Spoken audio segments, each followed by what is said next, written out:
General چبر کو بھارتی وزیر اعظم سے ملے 15 روز ہو رہے تھے اور ابھی تک بظاہر انہیں ہیڈ کوارٹر کی طرف سے کوئی خاص ہدایت نہیں ملی تھی۔ اصولی طور پر تو اسے مایوس ہو جانا چاہیے تھا، لیکن جنرل چبر پر امید تھا۔ اسے علم تھا کہ اس کے ملک کی وزیر اعظم بڑی مہم جو عورت ہے، جسے تاریخ کے صفحات میں اپنا نام لکھوانے کا بھی بہت شوق تھا۔ ضرور وہی کچھ کر گزرے گی جس کا اندازہ وہ خود بھی کبھی نہیں لگا سکتی۔ جنرل چبر کی بھی یہی کمزوری تھی، وہ بھی نپولین بوناپارٹ اور جنرل پیٹن کی طرح کا جرنیل مشہور ہونا چاہتا تھا۔ اس روز جب انہیں ہیڈ کوارٹر کی طرف سے سٹینڈ بائی سگنل ملا تو وہ بے اختیار اچھل پڑا۔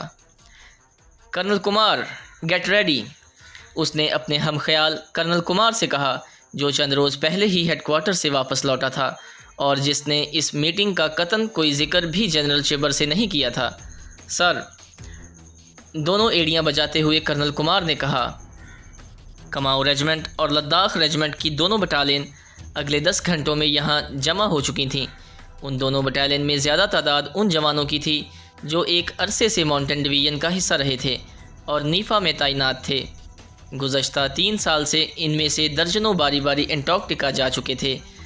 ان میں وہ کمانڈوز بھی تھے جو روسی افواج کے کمانڈوز کے ساتھ سائبیریا کے برفیلے میدانوں میں مہینوں تربیت حاصل کر چکے تھے۔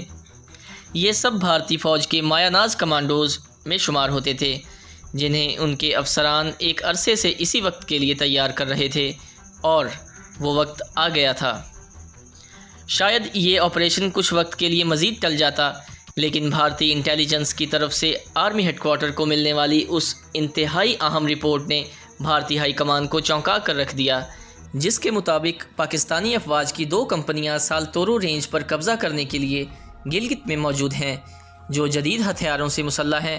یہ لوگ سالتورو رینج پر مضبوطی سے قدم جمانے کے بعد دراصل لداخ کی طرف ایڈوانس کریں گے اور بھارتی مقبوضہ کشمیر میں اس اہم محاذ پر قابض ہو کر مقبوضہ کشمیر پر قبضے کی راہ ہموار کریں گے۔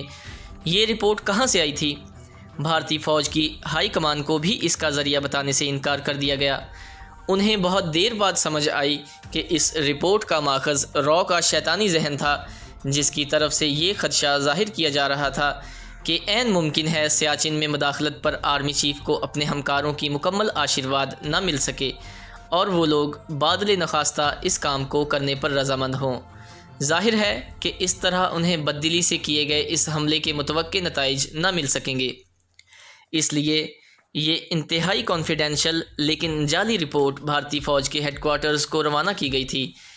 اس رپورٹ کے بنیاد پر بھارتی آرمی چیف کو اپنے ہمکاروں کی اپنی مرضی سے شامل کرنے کی آسانی میسر آ گئی۔ بھارت کے ناردرن کمانڈ کے ہیڈ آفس میں اپریل کی اس صبح آرمی ہیڈ کوارٹر کی طرف سے پیغام موصول ہوا، آپریشن میگھوت شروع کرو۔ اس کے ساتھ ہی جی او سی لیفٹیننٹ جنرل چبر، جو گزشتہ 1 ہفتہ سے بڑے جوش و خروش کے ساتھ کرنل کمار کی کمانڈ میں کماؤں ریجمنٹ اور لداخ اسکاؤٹس کی مختلف پلٹنوں کو حملہ کی ریہرسل کرتے دیکھا کرتے تھے، کچھ دیر کے لیے گڑبڑا گیا۔ اس کے امتحان کا وقت آ گیا تھا۔ اس نے اپنے افسران کے سامنے بڑی بڑی بڑ ہانکی تھی، انہیں بتایا تھا کہ وہ بھارتی فوج کے ماتھے پر 1962 میں چین کی لڑائی میں سیاچن کے مشرق میں واقع پہاڑی سلسلہ اکسائی چین کو گنوانے کا داغ دھو ڈالیں گے۔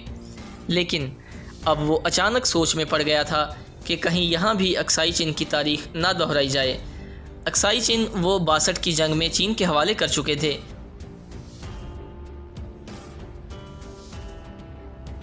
جنرل چبر کو نہ جانے کیوں رہ کر خیال آ رہا تھا کہ اس نے کہیں گزشتہ 3-4 سال سے سیاچن پر قبضہ کا جو تھیسس بنا رکھا ہے، جس کو تحریری شکل میں اپنے ہیڈ کوارٹر کو بھیج دیا گیا ہے، اس کی ساری پیشہ ورانہ زندگی کا کباڑہ ہی نہ کر کے رکھ دے۔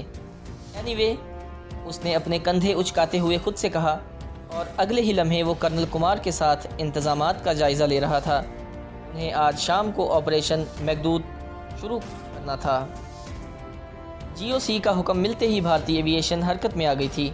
1962 میں چین کے ساتھ لڑائی کے دوران نیفا فرنٹ پر مار کھانے سے بھارتیوں نے بڑا سبق سیکھا تھا۔ انہوں نے برفانی علاقوں اور اونچے برفیلے پہاڑوں پر بھی فوج کو لڑنے کی خصوصی تربیت دینا شروع کر دی تھی۔ بھارتی جانتے تھے پاکستانیوں کو اس نوعیت کی جنگ لڑنے کی تربیت یا تجربہ حاصل نہیں، اس لیے وہ ضرور میدان مار لیں گے۔ نقل و حمل کے لیے بھارتیوں کے پاس دنیا کے بہترین ہیلی کاپٹر فرانس کے لاما ہیلی کاپٹر، جنہیں بھارت چیتا ہیلی کاپٹر کے نام سے اپنے ملک میں بنا رہا تھا، موجود تھے۔ بھاری سامان ضرب و حرب اور زیادہ تعداد میں فوجیوں کو محاذ جنگ تک پہنچانے کے لیے بھارتی فوج کے پاس روس کے Mi-17 اور Mi-26 بڑی تعداد میں موجود تھے۔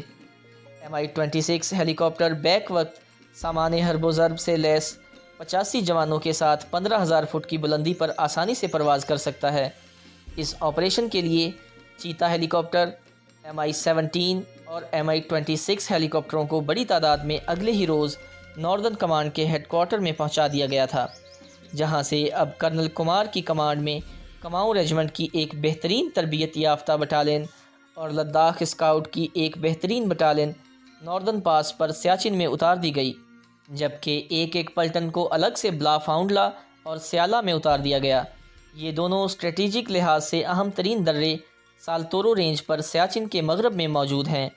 ان دونوں دروں تک رسائی سیاچن کے صرف مغربی سمت ہی سے ممکن ہے۔ سیالا سطح سمندر سے 18,300 فٹ کی بلندی پر واقع ہے اور اس تک دمسم سے براستہ کندوز گلیشیئر تک پہنچا جا سکتا تھا۔ سیالا کے دونوں پہلو 22,000 سے 24,500 فٹ اونچی چوٹیوں سے ڈھکے تھے۔ اس طرح بھارتیوں نے اپنی دانست میں یہاں ناقابل تسخیر پوسٹ قائم کر لی تھی۔ سیاچن گلیشیئر کی طرف سے لولوفون گلیشیئر اور مغربی جانب سے بلافون گلیشیئر درہ سالتورو پر آپس میں ملتے ہیں۔ اس درے کے دونوں جانب کوہ سالتورو شمالاً جنوباً پھیلتا چلا گیا ہے، جس کی اونچائی 18,200 فٹ ہے۔ کندوز گلیشیئر کے مقابلے میں بلافون گلیشیئر کی سطح زیادہ دشوار گزار ہے۔ اس درے کے شمال مغرب میں سالتورو کنگری کی اونچائی قریباً 25,500 فٹ اور چھومک چوٹی 22,000 فٹ سے زیادہ بلندی پر واقع ہے۔ درے کے جنوب مغرب میں بلافون گلیشیئر کے دہانے کے نزدیک چھومک گلیشیئر مشرق کی جانب سالتورو پہاڑ سے جا ملتا ہے۔ اس درے کے مشرقی کنارے پر سالتورو پہاڑی سلسلے کی 22,000 فٹ سے زیادہ بلند اونچی چوٹی موجود ہے۔ گیانگلا میں انتہائی مشکلات کے پیش نظر بھارتیوں نے اس طرف آنا مناسب نہیں سمجھا تھا، کیونکہ یہاں سے سیاچن گلیشیئر کے جنوب مشرقی دہانے پر واقع زنگرولما نامی بھارتی فیلڈ ہیڈ کوارٹر کا فاصلہ بمشکل 7 یا 8 کلومیٹر تھا۔ بھارتی یہاں سے ہونے والی کسی بھی پیش قدمی کو بآسانی روک سکتے تھے۔